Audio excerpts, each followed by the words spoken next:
You're listening to Heroes in the Moment. What's up, heroes? I'm Michael. And I'm Nathan. And today we're doing our weekly recap 57. We're back at it. I know. love these It's been episodes. a while since we've done a weekly recap news. I know. To get into. We're so excited. We I have a know. lot. I'm about to say, there's a lot of weeks. We have a lot of weeks to cover. We got a lot of stuff that's a little bit old, but a lot of new. But we're excited to get to it all, man. We're excited to get it all, cover it all, discuss it. Our feelings, our thoughts, what we're talking about with all of this stuff. So let's get right into the news. Okay. But first, before we get into it, we have to pay tribute to the one, the only Carl Weathers, who just passed away in the past week. You might know him as Apollo Creed in the original Rocky movies, or in the Mandalorian show in his role there. But great actor, really inspirational. Also in Happy Gilmore, and a few other movies as well. But Carl Weathers was great. Loved everything he was in. So great actor. He seemed like an awesome man. he did. Great man. So, man, it's sad to see a legend like that go. It is. But yeah, prayers and our thoughts for his family. I know that's hard. Yep. So let's have a brief moment of silence for Carl Weathers. All right. So let's continue with our news that we're going to discuss today. So the first thing we're going to talk about is Marvel, of course, and then we'll talk about DC, and then we'll go into Star Wars. So as Marvel, let's talk about Daredevil Born Again. Okay. So we have to start out with it because they completely stripped and reshot and completely remade this show. They fired their writers. They did. They fired everything. Everybody. Recreated it. Yeah. And now it's looking promising because they brought back Foggy and Karen. Mm-hmm. They brought both of them back to continue in the role. So that's super, super awesome to go with that. And also Muse is going to be the main villain of Daredevil Born Again. So super cool, super good things I'm hearing about it. You know, obviously it's awesome to have Charlie Cox return as in this role as Daredevil, and along with Foggy Karen, and then having Muse as the villain, obviously Vincent D'Onofrio as Kingpin. All of these just kind of coming together and bringing in new writers, better writers. I'm hoping a lot of the former original writers come back. I know that's what they need to bring back. Really, yes, absolutely, more than anything else. I guess my question is, since Marvel recently canonized, their and that's another mention. All that stuff. Will this be the fourth season of Daredevil, or would it? You know what I'm saying? Yes, I think essentially, yes, it is the fourth season of Daredevil, basically, but it's its own show now. Okay. So, like, best I could say is other shows that have done this before.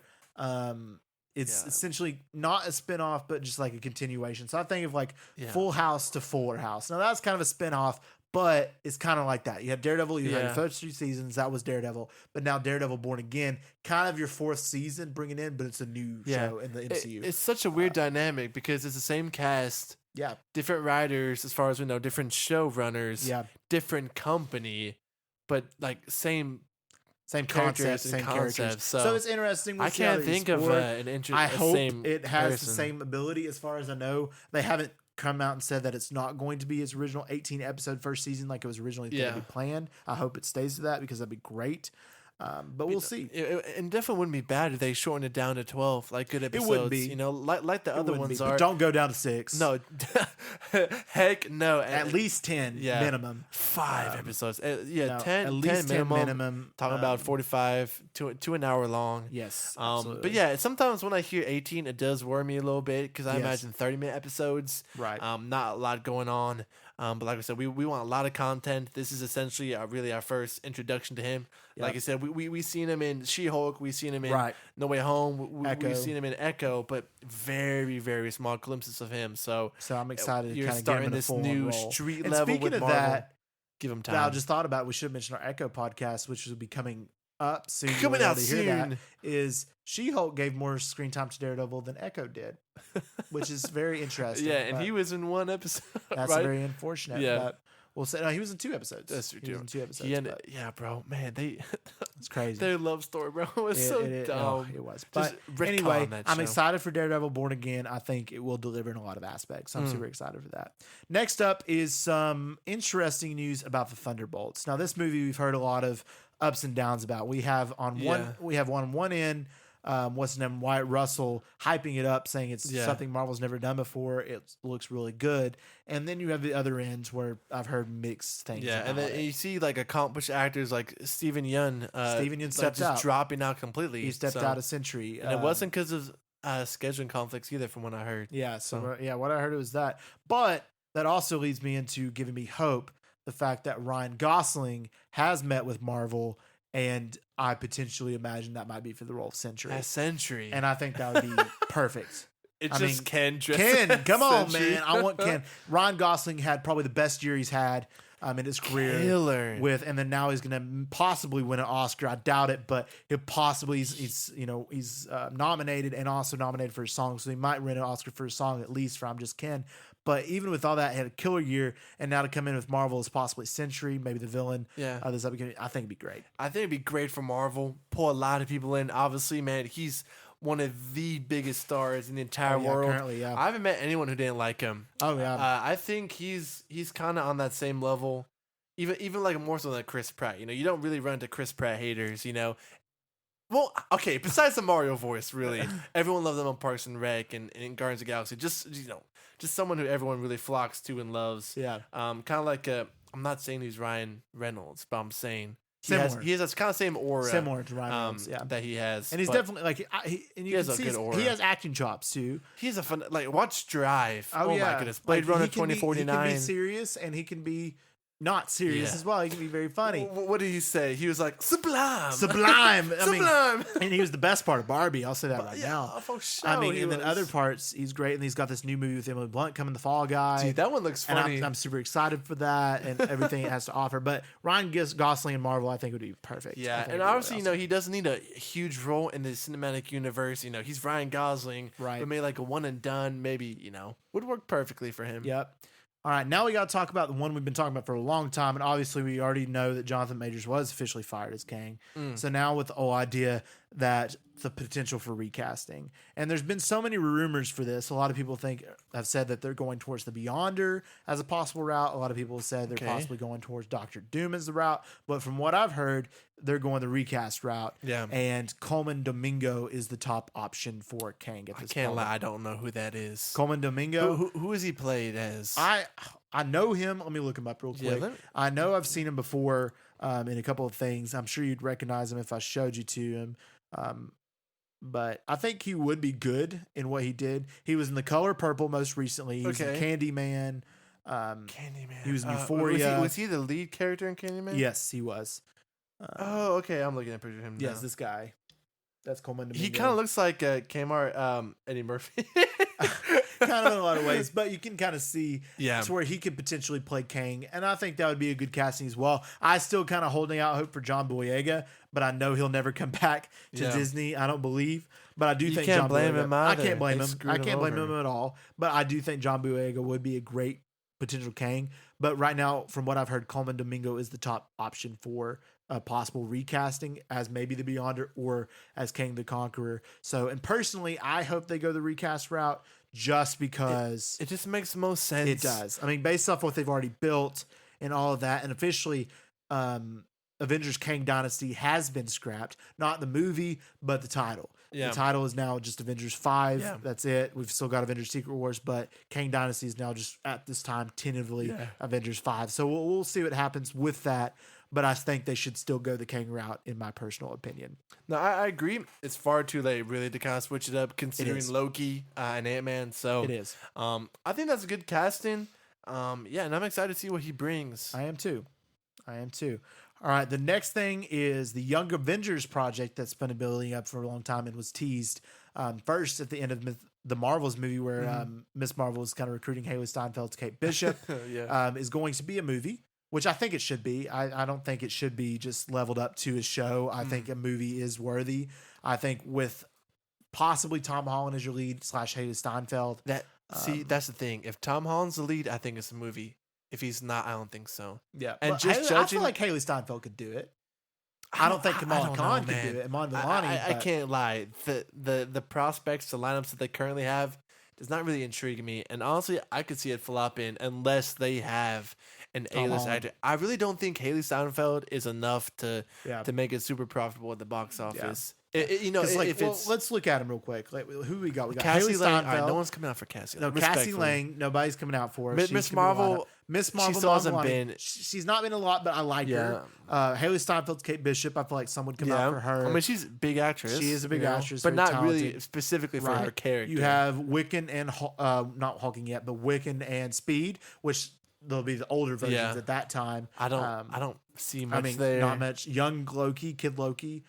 Same thing there. Nobody really cares. Yeah. Eli Bradley from Falcon Winter Soldier. Same thing there. So really it's Haley Steinfeld. Haley Steinfeld. And Iman Vellani is really all you've got. So I don't know. Well, we'll see. What if instead of like a show they did like an hour-long special or an hour 30 special? I guess an hour 30 is a movie, but maybe just not like a straight to Disney Plus movie instead of or maybe like a part two special. I don't know. I just have a hard time because, like I said, I don't think there's been a good build-up, not yet of that team, and I don't think there's a lot of anticipation either going in. You would have to have a mentor, to do like either Tom Holland Spider-Man, someone who's done it before, Jeremy Renner, somebody like that. Box office success, right? And honestly, this could be a great way to give Jeremy Renner his due solo movie and just essentially make him the lead and make him over the Young Avengers and just called Young Avengers. I mean, because the man was sidelined in his own show. He was. So I think that could be a potential way they could do it. Yeah. Because people would show out for Jeremy Renner. I think so. So we'll see how they do that with the future. All right. Next thing is that for the future X-Men projects, the first X-Men movie is in production or very early stages of production. But Marvel's top choice as the villain for the first X-Men project is going to be Mr. Sinister, which I think is the perfect choice. That's a good choice. We haven't seen him in the MCU yet, or even in the Fox universe yet. It was teased, but never officially gotten.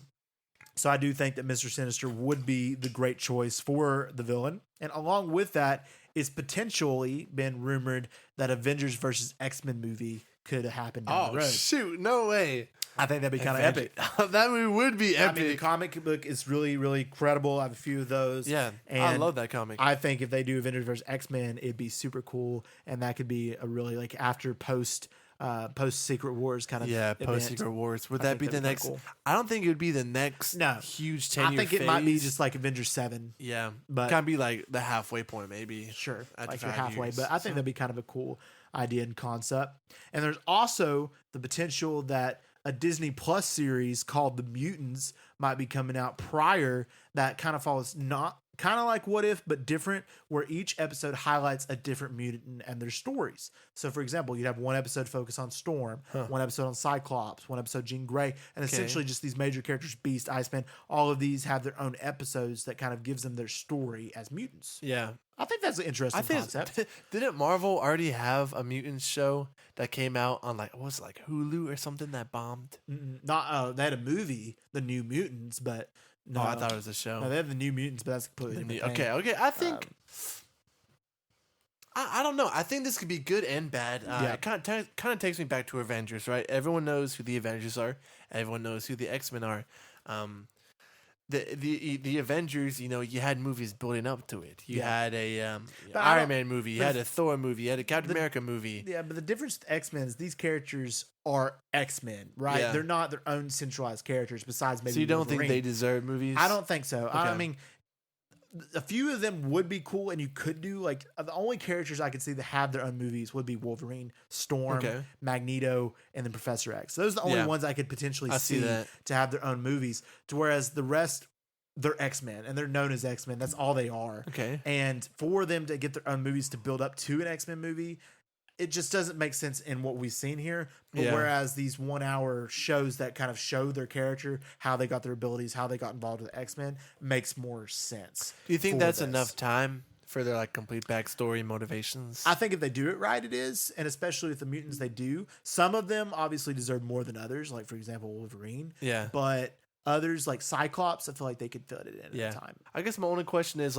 maybe why go an hour and do a special on Disney Plus where say you could add 30 more minutes of rich and meaningful past story and make it a ton of movie, which like you said, they're more known for that team, whereas the Avengers are a bunch of mainline superheroes coming together. Yep. So like I said, I do think the idea of the Disney Plus episodes are good, and especially because like you said, we haven't seen them in the Marvel universe, and we kind of need that recap. Absolutely, I completely agree.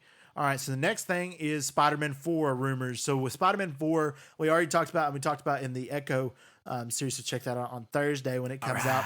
But Spider-Man 4, Kingpin is rumored to be the main villain, kind of your Thanos level threat of the street levels, with Drew Goddard, who may direct, and he was the Daredevil showrunner of the original show. Really? Of the original No Daredevil way. show. So he may direct. Huh. Okay. And Daredevil and Ant-Man are reported to be in this movie as Ant-Man, well. really? If it's like TVMA, I kind of have a hard time seeing Paul Rudd. They're not going to make a Spider-Man 4R. Yeah. I mean, that's just not going to happen. That's true. But I would assume with Kingpin, it'd be a little more dark. It would be a darker story. Well, I mean, No Way Home is dark, pretty dark with Green Goblin. But no, I think that's a great idea. If they really do bring in Drew, I think that's a really good choice. I worry sometimes about Tom Holland and just what his future looks like in Marvel. I know he's kind of stepping back from acting a little bit. Yeah. He's had some challenging roles recently, so I hope he takes all the time he needs to get ready for this. I do too, but personally, I feel like, again, the whole idea of the first three, the home trilogy, was good. You had your different Marvel characters that interact and kind of build up to Spider-Man. But at the end of No Way Home, he kind of became his own character officially. And to bring in other Marvel characters once again for fourth, it's kind of, and yes, Spider-Man is known for working with friends and doing stuff like that. But a lot of people, and I'm in agreement with them, would say that he deserves his own title movie to where it's just him. Kingpin is the villain. Maybe he had Daredevil, but not a lot in it. And just kind of incorporate like that, whether as a whole MCU buggered of characters in it as well. But I don't know. Like I said, the Spider-Man movies in the MCU have been very consistent and very good. Yeah. So we'll see how they go. Obviously, though, John Watts would not be back, so it would be different. So I don't know how it would be. I really do want a Spider-Man movie without John Watts, just to see how that'll look. We've become accustomed to his style. I'm not a huge fan of it. I think he spends sometimes a little too much time on the Peter Parker aspect, but I love, even though they weren't great, the Sony movies with Garfield, and just how much time they spent on him in the suit and swinging around. Right. I know CGI is expensive, but I would love to see just more of just Spooderman, like just splooting everywhere in New York City. I agree. All right, so for the realm of Marvel animation, we have some news on 3 shows coming soon. I think this year, actually. Wow. But they're Marvel animations that are a little bit taking a step back. Yeah. But the original Spider-Man freshman year. Excited for that one. That we've originally published, but has been renamed to Friendly Neighborhood Spider-Man. Okay. And it is not canon to the MCU. Okay, that's good. I think. So it's going to be his complete own story, new stories with Spider-Man out of a comic book page is what we're going to establish. Next one, What If Season 3 is coming way sooner than expected. We already found that out with a brief teaser with Red Guardian and Bucky. Yeah. So they're coming pretty soon is what I've heard of What If We're Season ready 3. for some more Peggy Carter episodes. I don't know. And then another brand new animated Wakanda series is also really a Wakanda series? A Wakanda series based off the original Wakandans, and then progressively the Black Panther. The original grows. Black Panther. So that's gonna be interesting. It will be interesting. Yeah. And I forget what it was titled, but it still hyped me. I think having a Wakanda series it's deserving. Yeah. I think so. So I'm down. I'm actually, especially for the Spider-Man show. I'm extremely excited for that. Absolutely. So now we're going to talk about Insomniac's Sony Spider-Man of the PS4. Well, they got again, we're late with this, but the leaks. We have to talk about the original leaks that happened a couple of weeks ago. Yep. They leaked the next several games that will be happening and some images from Wolverine, which we already found out about, which I already knew about. But here's the inside look at the games that they are developing and working on to come out. So first thing is a Venom game is scheduled for, this is interesting, 25, yeah. So next year. From what I've heard, it's going to be more like Spider-Man Miles Morales, smaller game, smaller deal, but still cool to play as Venom. Yeah. And if anybody's played as Spider-Man 2, you know you can play as Venom, and it's really cool. I bet he was expensive because he has some crazy some crazy moves. Oh yeah. So but yeah, it really just seemed that in that game they're really just trying to perfect his model, get him right. So like, hey, let's give him his own game, in a year and a half. I think that's a great idea. I do too, and I think it's really cool. I just wonder how its concept will be. My imagination shows that it's going to be about like the Venom symbiote landing on Eddie Brock, and doing that because, of course, in Spider-Man 2, spoilers for that, Harry is the one who becomes Venom. So I think it's going to be Eddie Brock finding his way to be Venom for this game. And then 2026, we have a game already announced, the Wolverine game. That one looks really good. I am so excited for it. I can't lie. I was scrolling on Twitter and I saw the leaked gameplay. And it looked true to Insomniac. The buildings, the movement. It looked like Spider-Man, but with Wolverine. Yep. It looked epic. And it made me so mad though that people that were commenting and be like, dude, this looks awful. The game's in development. It's barely even done. It's the leak. What are you talking? It's a leaked thing. You shouldn't even be seeing this. Yeah, What are you doing? But anyway, the next game is Spider-Man 3 is scheduled for 2027. Okay. And then this one really fascinated me. An X-Men game is scheduled for 2030. 2030. So that's going to be interesting. That is also interesting. How would they do that with all these several different characters? That's like back to back. Yeah. Right there. Well, it's 3 years difference. So pumping them out. So it sounds really interesting and cool. I wonder what Spider-Man 3 will entail. I don't know. Because I know that essentially Peter Parker's story is kind of finished. So I would assume it would focus a little more on Miles Morales. I think, in my opinion, I think it still will have both of them, but it'll be an accumulation of the Sinister Six is what I'm going to guess based off what Spider-Man 2 end credit scene showed. But all right, we'll go with that. We'll see. All right, let's move over to DC. A couple of news for DC. First thing is in the DCU with James Gunn. Nicholas Hoult is a little bit old, but Nicholas Hoult will be Lex Luthor. I think that's an absolute amazing casting. Make that man bald. Yep. Right now. He's going to be bald. He's going to do it. He's going to be great. Another thing is Millie Alcock will be Supergirl. Is officially Supergirl casting. I think it is great casting. She blew up. If you didn't know, in House of the Dragon. House of the Dragon. Yep. Season 1. I've been watching Game of Thrones, so I'll watch that soon. I know a lot of people kind of mad because I think it might be taken away from season 2. Hope that's not the case, but from what I've seen, dude, she's phenomenal, and I think she'll kill it. I do too. I did like Lily Reinhart when we talked about her in that role. I know. I could see her too. I like that a lot. But Millie Alcock, I think, is also a really good choice, and I'm excited to see her in this role in Superman Legacy and then eventually Supergirl Woman of Tomorrow. Also with DC is Alan Ritchson wants to be James Gunn's Batman. Yeah, he wants which, to be. honestly, man, it's not bad. I could see it. I can't lie. I haven't seen Reacher. I've seen clips. He doesn't strike me as a great actor. Yeah.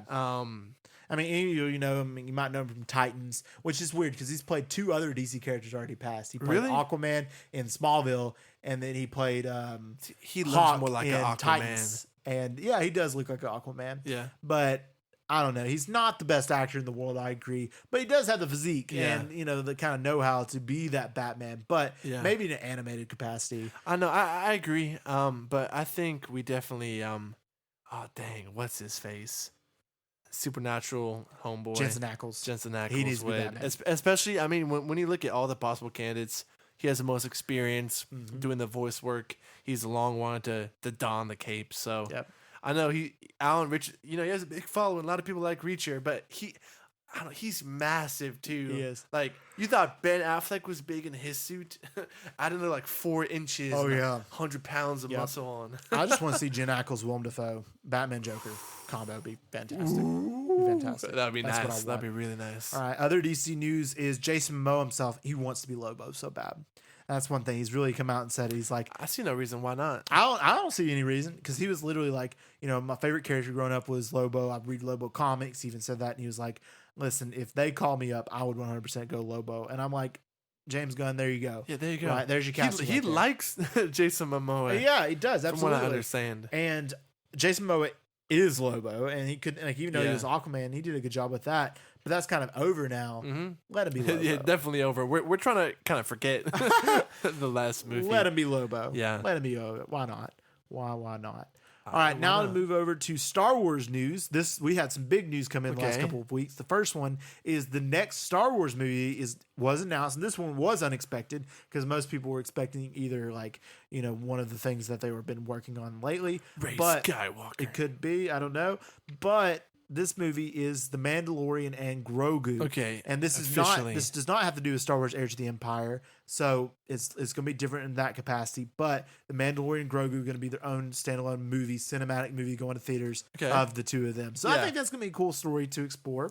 Yeah, and of all the ideas, I think that's one of the best, considering the fact that they spent the last 3 seasons of a show kind of building up to a movie. Yeah, and like you said, it's done very well. A lot of eyes on the show, so I know, dude. It's hard to make Star Wars movies because you're dealing with some of the greatest and most impactful movies of all time. So I know Dave Filoni definitely has his plate full with trying to satisfy. But now that he has a lot of in charge now, yeah, it does make me more excited and what he's contributing. I don't know who's directing this movie yet. Oh, I do know Jon Favreau is directing. Is it Jon Favreau? It is Jon Favreau. So. And he directed Elf. Yeah, he did. So we know it's gonna be good. We know it's gonna be good.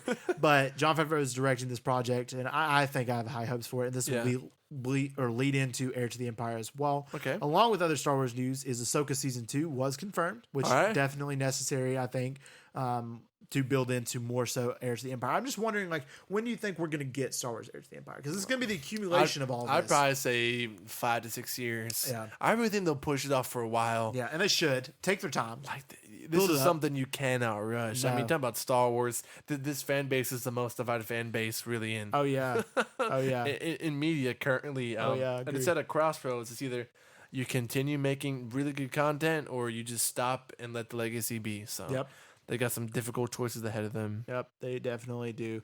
But I'm excited nonetheless. Next thing is a What If Star Wars show is apparently in development. Long overdue. I really, really want to see what if Anakin never jumped to take the high ground. Oh, yeah. What if Anakin won? Yeah, essentially. The Mustafar fight. That would have been epic. I mean, just to see what would have happened. Yeah. You know, I think he would have killed Sidious, maybe. I don't know. Yeah. But I think that would be cool. Another one's like, what if Ahsoka never left the Jedi Order? That would also be a cool one to explore. What if Ahsoka fought Anakin on Mustafar instead? And Obi-Wan went to Mandalore and fought Maul again? That would be a cool thing to explore. There's so many that we could get. That through Star Wars, I think would be really, really cool and compacting to see what would happen with What If. And I just think there's a lot of potential with that. Yeah. I'm excited to see it. I think obviously the last season for Marvel What If wasn't that great, but it was just solely due to the concepts. And everyone, you know, they theorize about what could have been, what should have been. So this is a perfect platform to air those ideas out. So yeah, I'm excited for that. I'm excited as well. Also, a piece of news I forgot to mention for Marvel is that Mark Ruffalo apparently had said in an interview that Kevin Feige has told him a Hulk solo movie is never going to happen. What? No. That's potentially some of the biggest news we talked about. That's devastating. Like we've talked about it for so long, the possibility. Oh yeah, we want World War Hulk, especially with like the Universal rights. Like I thought they were reverting back to Marvel. Absolutely, and apparently not. We're never getting, and that's important unless they're just straight up lying to us, which I hope. But I wanted World War Hulk so bad. It's been teased. It's been. I mean, it's just there's so much potential. It's unfortunate. I guess in the World War Hulk, you know, Wolverine would technically be the main character. Maybe like kind of in Ragnarok, but yeah, I mean, I know along with that news, they confirmed that Hulk is showing up in a. Was it A New World, A Brave New World? I don't know what the name of the new Captain America movie is. Captain America Brave New World. I know that he's confirmed for that. But that doesn't make the fact that we're never getting a solo Hulk movie it makes it brutal less. For sure. So I'm sure, Michael, there's reasons we don't understand because Hulk's one of their biggest properties. So. Yep. I don't know. We'll see. Maybe in the future they'll come up with a plan that will better us. Yeah. We want it so bad. I know. We deserve it, frankly. We do. We absolutely do. All right, guys. If you enjoyed this episode, let us know by giving us a review and a download. Our podcast, Here's in the Moment, is available on all major podcast platforms. So go ahead and check out all of our previous episodes. If you want to stay up to date with our announcements, some news, some new updates, check out our Instagram. We also have some fire pictures of us posing in front of some movie posters. So I'm sure y'all would love to see what we look like. So go ahead to Here's in the Moment and check that out. Yeah, and we just want to thank y'all for listening. And as always, we love you 3000.